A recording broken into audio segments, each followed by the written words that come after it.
नमस्कार। इस सेशन में हम डिस्कस करेंगे एवरेज का एक बहुत ही बढ़िया सा सवाल और उसके पीछे का प्यारा सा लॉजिक। ठीक है, तो ये सवाल आपके सामने देखो जरा। A set of consecutive positive integers beginning with 1 is written on blackboard. A student came along and erased one number. The average of remaining numbers is 35 5 by 17. What was the erased number? तो कहानी कुछ ऐसी है कि किसी बंदे ने एक ब्लैक बोर्ड पर 1 से लेकर n तक की संख्याएं लिख दी। n की वैल्यू क्या है आई डू नॉट नो, कहाँ तक उसने लिखी, कॉन्जिक्यूटिव नंबर्स लिख दिए, है ना। तो एक स्टूडेंट आया, उसने कोई रैंडम नंबर बीच में से इरेज कर दिया, बाकी बचे हुए नंबर्स का एवरेज इतना आ रहा है। तो मुझे ये बताना है इरेज नंबर क्या था। तो एक अपने आप में पहेली है ना। तो इस मिस्ट्री को सुलझाते हैं। चलिए, बहुत सारे बच्चों का ये डाउट रहता है कि सर इस सवाल को कैसे करें। तो चलिए देखते हैं।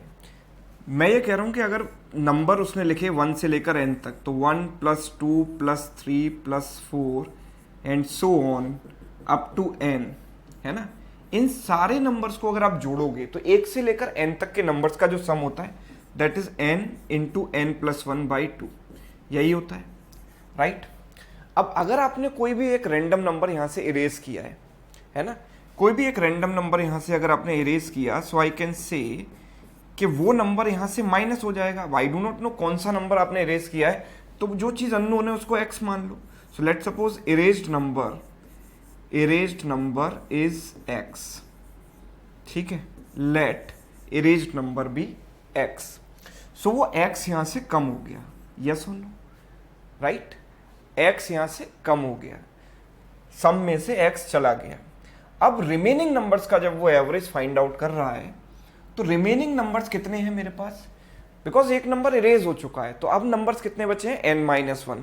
तो एवरेज निकालने के लिए आप डिवाइड करेंगे किससे, n-1 से। और ये जो एवरेज आ रहा है वो किसके बराबर आ रहा है, 35 5/17 के बराबर। 35 सही 5/17, तो ये कितना हो गया, 17 × 3 51 और 17 × 5 85, यानी 510 + 85 595 + 5 600, 600/17 हो गया। दैट मीन्स अब जो ये एवरेज आ रहा है वो 600/17 आ रहा है। 90% बच्चे इस स्टेप तक पहुंच जाएंगे, है ना, जिन लोगों ने पढ़ाई की है वो। और उसके बाद ये देखेंगे कि सर यहाँ पर तो 2 वेरिएबल है और एक सिंगल इक्वेशन है, तो सर सॉल्व कैसे करेंगे। और वो इसमें एग्जामिनर को ही पता है कि बच्चा क्या सोचेगा, तो उसने इसलिए CND वाला ऑप्शन भी दिया है, कैन नॉट बी डिटरमिन्ड। ज़्यादातर बच्चे ये आंसर इसमें लगा देते हैं, बट ये गलत है ना। This can be solved, there is a logic, ध्यान से समझिए। हम ये कह रहे हैं कि ये हम लिखेंगे n × n + 1/2 - x बराबर, अगर मैं इसको इधर ले जाता हूँ तो 600/17 × n-1, ये हो गया, राइट। अब आप अगर ध्यान से देखें तो ये जो नंबर है n × n + 1/2, n consecutive integers का सम है, तो वो तो एक इंटीजर ही होगा। अगर आप सारे इंटीजर्स को ऐड कर रहे हैं 1 से लेकर n तक, तो सम भी इंटीजर ही आएगा ना। सो आई कैन से कि this number is an integer and so is x, this is also an integer. So जब मैं इंटीजर में से इंटीजर माइनस कर रहा हूं, तो राइट हैंड साइड पर भी तो एक इंटीजर आना चाहिए। So this has to be an integer, क्योंकि जब मैं इंटीजर में से इंटीजर घटा रहा हूं तो इंटीजर ही मिलेगा। अब ये नंबर इंटीजर कब होगा, जब n-1 जो है 17 का मल्टीपल, राइट। बिकॉज 600 तो 17 से कटने नहीं वाला, तो कौन कैंसिल होगा, n-1। So n-1 has to be a multiple of 17। अब आप कहोगे सर 17 के तो बहुत सारे मल्टीपल हैं, तो n-1 की वैल्यू भाई 17 भी हो सकती है, 17 × 2 34 भी हो सकती है, 17 × 3 51 भी हो सकती है, 17 × 4 68 भी हो सकती है, 17 × 5 85, कुछ भी हो सकती है। 17 का पूरा पहाड़ा लिख दो और लिखते चले जाओ। तो अब आप कहोगे सर यहाँ पर इससे आपने क्या कर लिया, n की वैल्यू कुछ भी हो सकती है। अब यहाँ से आप थोड़ा सा लॉजिक लगाइए। मैं ये कह रहा हूँ कि 1 से लेकर n तक के नंबर्स का सम है ये, है ना। सारे के सारे कॉन्जिक्यूटिव इंटीजर्स हैं, यानी कि इन सब में डिफरेंस 1 का है। मैंने 1 में 1 ऐड किया, 2 आया, 2 में 1 ऐड किया, 3 आया, 3 में 1 ऐड किया, 4 आया। That means this series is an AP। ये एक AP सीरीज है, डिफरेंस कांस्टेंट है।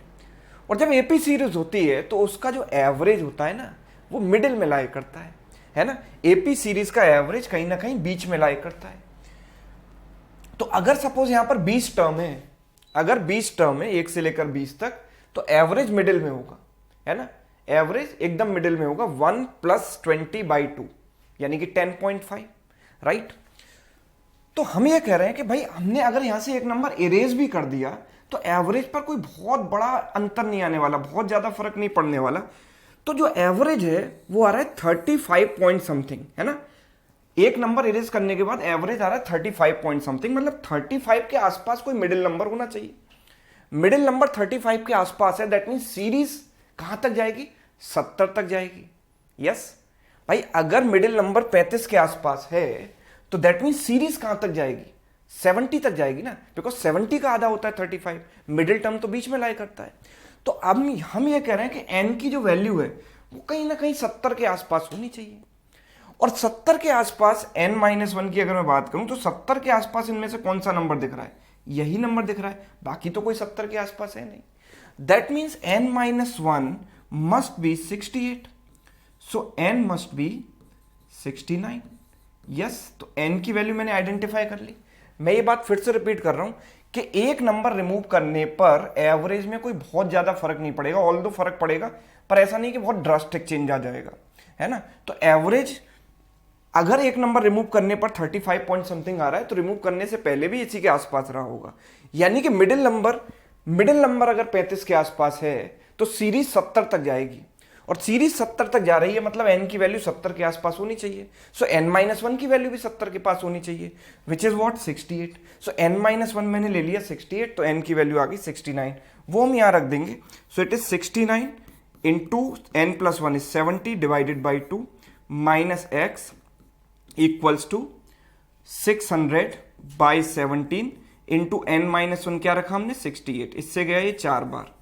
आप इसको मल्टीप्लाई कर दो, 0 7 × 9 63, carry 6, 7 × 2 42 + 6 48 divided by 2, so this becomes 2415 minus x equals to 2400, right. So x की वैल्यू क्या आ जाएगी 2415 माइनस 2400, मतलब x की वैल्यू आ गई 15, मतलब जो नंबर इरेज किया गया था वो है 15, नन ऑफ दिस, राइट। सो इसका answer can not be determine नहीं होगा, इसका आंसर होगा 15। आपको लॉजिक समझ में आया? यस। अगर किसी को नहीं आया हो, कोई डाउट हो, तो इस वीडियो को रिवाइंड करके देखो, है ना, पेन पेपर लेकर बैठो, खुद चीज़ों को एनालाइज करो, आपको समझ में आ जाएगा। यस, तो ये अगर आपको समझ में आ गया हो तो इसी से मिलता जुलता एक और सवाल ये हम करेंगे होमवर्क में, है ना। ये सवाल है, ये आपको होमवर्क में ट्राई करना है और इसका आंसर मुझे कमेंट करके बताना है। और ये सेशन कैसा लगा ये भी कमेंट करके मुझे ज़रूर बताइएगा। वीडियो अच्छा लगा हो तो वीडियो को आप लाइक भी कर सकते हैं। Thank you so much.